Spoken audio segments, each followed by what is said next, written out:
सभी मीडिया के भाइयों का वेलकम करते हुए आज प्रेस कॉन्फ्रेंस बुलाने की असल मुद्दा जो है, social democratic party of India SDPI Gulbarga ने लास्ट मंथ अप्रैल के मंथ में डीसी मैडम से मुलाकात करने और डीएचओ से मुलाकात करने की हमने भरपूर कोशिश की, तो मुलाकात नहीं हो पाई।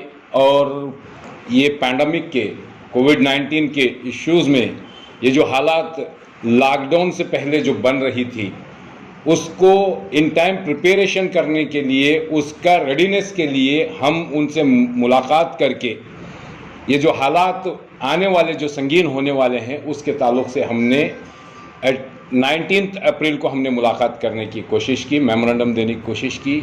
उस वक्त मोहतरमा ने डीसी साहिबा और डीएचओ ने हमसे मुलाकात नहीं की और ये पब्लिक ग्रीवेंसेस में जो कोविड के इश्यूज थे उस पर बात करने, इंटरेक्ट करने के लिए रेडी नहीं थे। तो हमने यहाँ से निकल करके पीआईएल को दाखिल किया हाई कोर्ट में, चूँकि हमारे शहर के अंदर ऐसा हाहाकार का माहौल बना हुआ था जहाँ पे ऑक्सीजन सिलेंडर्स की अवेलेबिलिटी नहीं थी, बेड्स की अवेलेबिलिटी नहीं थी, इंजेक्शंस की अवेलेबिलिटी नहीं थी। ऐसे बहुत सारे इश्यूज थे जिसकी वजह से शहर के अंदर एक अचानक सा हाहाकार का जैसा माहौल बन गया था। तो ये सारे मुद्दों को लेकर के हम डिस्ट्रिक्ट एडमिनिस्ट्रेशन के पास जा करके इन सारे मसाइल पर इंटरेक्ट करके उनको कुछ सॉल्यूशन की तरफ हमें गाइड करना और उनसे कुछ नीचे ग्राउंड लेवल पर कैसा कॉन्फिडेंस बिल्डिंग के काम करना, ये सारे प्लान के साथ हमने मोहतरमा के पास गए थे। लेकिन उनका सपोर्ट ना मिलने की वजह से हमें मजबूरन जो है पीआईएल हाई कोर्ट को दाखिल करना पड़ा। और अल्हम्दुलिल्लाह ये पीआईएल आज ऑनरेबल हाई कोर्ट ने डायरेक्शंस एंड आर्डर्स दिए हैं डिस्ट्रिक्ट एडमिनिस्ट्रेशन और स्टेट को भी कि ये मुतालबात जो social democratic party of India ने किए हुए हैं वो अवाम के हक में हैं और वाकई ये कोविड के पैंडमिक सिचुएशन में इसकी अशद ज़रूरत है, इसको इम्प्लीमेंट करने की ज़रूरत है। इन सारी चीज़ों को मद्देनज़र रखते हुए आज भी हम मुलाकात करने के लिए डीसी साहिबा के पास गए। हमें वहाँ पर ये सारा ऑर्डर उनको जो सुप्रीम हाई कोर्ट का जो ऑर्डर्स हैं उसको हमने जमा किए, उनको दिया, सबमिट किया, डीएचओ को सबमिट किया, आरसी साहब के यहाँ सबमिट किया। तो ये पूरा सिनारियो जो है ये कोविड को लेकर के है।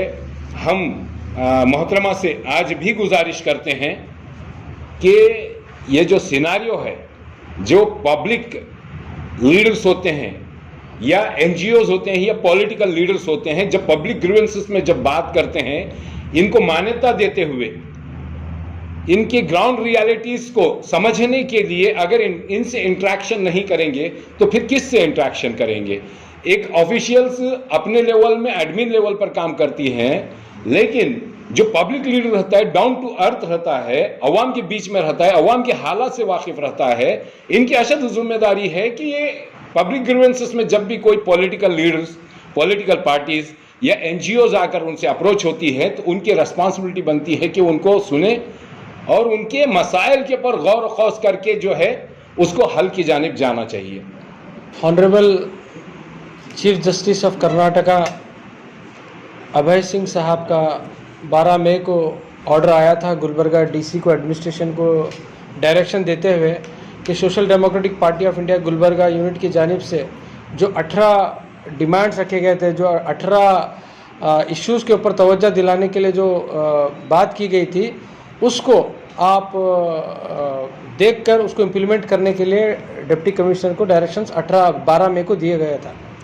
लेकिन हम देखते हैं कि उन 18 में से सिर्फ 7-8 ऐसे इश्यूज़ हैं जिसके ऊपर एडमिनिस्ट्रेशन ने काम किया है, लेकिन उसके ऊपर ऐसे अभी भी 10 से 11 इश्यूज़ ऐसे हैं जो हमने डिमांड किया है और चीफ जस्टिस ने डायरेक्शन देने के बावजूद भी अभी भी वो इम्प्लीमेंटेशन नहीं हुआ। तो उसको दोबारा आज हाई कोर्ट के ऑर्डर को लेकर और एक नए मेमोरेंडम के साथ आज हम लोगों ने आरसी साहब, डीसी मैडम और डीएचओ को मिला तीनों को मिलने के बाद हमारे आज के प्रेजेंट सिचुएशन को देखकर हम लोगों ने 11 डिमांड्स को और रखा है।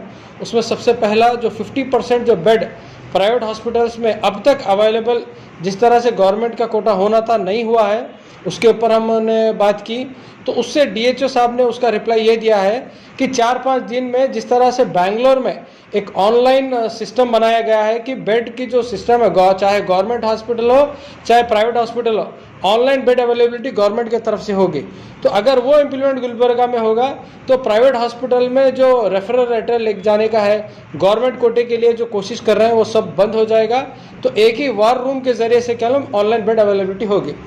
दूसरा हमारा मुतालबा यह था कि ब्लैक फंगस का जो इंजेक्शन है, जिस तरह से लास्ट टाइम रेमडेसिविर इंजेक्शन का अनअवेलेबिलिटी थी और ब्लैक मार्केटिंग हो रही थी, उसी तरह से ब्लैक फंगस का भी प्रॉब्लम चल रहा है।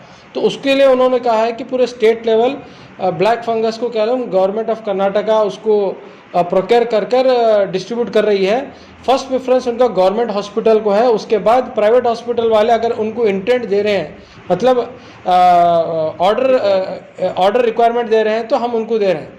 तो उन्होंने हमारे से रिक्वेस्ट किया कि आप पार्टी के थ्रू या आपके NGOs के थ्रू आप ये इन्फॉर्मेशन दीजिए कि प्राइवेट हॉस्पिटल में अगर ब्लैक फंगस के केसेस हैं तो उसको गवर्नमेंट हॉस्पिटल को शिफ्ट करें, क्योंकि ब्लैक फंगस के जो इंजेक्शन हैं फर्स्ट प्रेफरेंस गवर्नमेंट हॉस्पिटल को मिलेगा।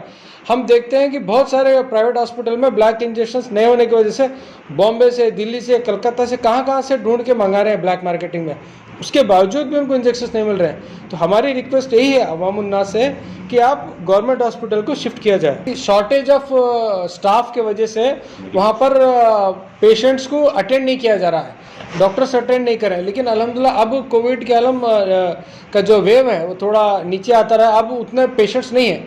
आज हम सुबह में हमारी जब टीम सर्वे की थी, ऑलमोस्ट 150 बेड्स अभी भी जिम्स में अवेलेबल हैं। इसका मतलब पेशेंट्स कम हो रहे हैं। तो अभी क्या जो अब ब्लैक फंगस के जो सीरियस केसेस हैं, जिम्स हॉस्पिटल के पास वो कैपेसिटी है कि अच्छी तरह से उनकी देखभाल कर सकते हैं। चौथा हमारा जो स्टाफ के बारे में जब क्वेश्चन आया तो उन्होंने यही कहा कि हम जो 6 महीने के लिए प्राइवेट जो स्टाफ है उनको लेने के लिए तैयार हैं, इवन जो सैलरी उनका इंक्रीज कराकर भी गवर्नमेंट ऑफ कर्नाटका से रिक्विजिशन लिए हैं। तो आने वाले दिनों में स्टाफ बढ़ाने का ये भी है उनका। पांचवा, जो बहुत सारे अटेंडर्स का ये इल्ज़ाम था कि वहाँ पर ट्रीटमेंट नहीं हो रहा पेशेंट्स का, CCTV अरेंजमेंट किया जाए। तो हमारा मुतालबा वही था कि CCTV होना चाहिए जिम्स हॉस्पिटल में और ESI हॉस्पिटल में और प्राइवेट हॉस्पिटल में, ताकि उनके अटेंडर्स देख सके कि अंदर उनके पेशेंट्स के साथ किस तरह से ट्रीटमेंट हो रहा है। तो उसके बारे में भी उन्होंने कहा कि हेल्थ मिनिस्ट्री और मेडिकल एजुकेशन मिनिस्ट्री से उनको डायरेक्शंस आए हैं और इवन हमारा कोर्ट का डायरेक्शंस भी है कि CCTV इंस्टॉल करना है। तो इंशाल्लाह जल्द से जल्द वो भी काम स्टार्ट किए हैं, 3-4 दिन में वो भी होगा बल्कि हमें आश्वासन दिए हैं। और दूसरा, जो बिल्स, जो लाखों का बिल आ रहा है प्राइवेट हॉस्पिटल्स में, जब उसके बारे में हमने कहा तो उन्होंने DHO साहब ने खुद कहा कि मैं प्राइवेट हॉस्पिटल को विजिट कर रेट कार्ड्स लिखा हूँ। तो अटेंडर्स की जिम्मेदारी है वो रेट कार्ड्स को देखकर बिल एक्सेप्ट किए। अगर प्राइवेट हॉस्पिटल वो रेट कार्ड के ज़्यादा होकर एग्जॉर्बिटेंट रेट्स ले रहे हैं तो DHO ऑफिस में आके कंप्लेंट कर सकते हैं, बल्कि वो वेलकम किए हैं। तो मैं गुजारिश करता हूँ अटेंडर्स को, जो पेशेंट्स के, आप वहाँ पर डॉक्टर्स के साथ, हॉस्पिटल के साथ वहाँ पर बहस नहीं कर आप कंप्लेंट क्या DHO में कीजिए तो आपको इंसाफ मिलेगा। वहाँ पर पेशेंट्स को रखकर आप वहाँ बहस करना शुरू करेंगे तो आपके पेशेंट भी परेशान रहेंगे, पूरा हॉस्पिटल का स्टाफ टेंशन में आ जाएगा, फिर आप भी परेशान हो जाएंगे। तो सिंपल से कंप्लेंट आप DHO में देंगे तो वो आपका कंप्लेंट टेक केयर करेंगे। इसके अलावा बहुत सारे अलग अलग डिमांड्स थे हमारे, वो डिमांड्स भी क्या हम पूरा करने का वादा किए हैं।